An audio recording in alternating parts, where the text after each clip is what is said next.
Melalui Dinas Perindustrian dan Perdagangan, pemerintah Kota Ambon menggelar operasi pasar murah.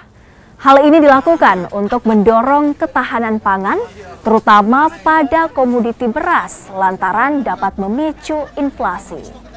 Sejak beberapa pekan terakhir, harga beras di sejumlah wilayah di Indonesia mengalami kenaikan, termasuk di Ambon, Maluku.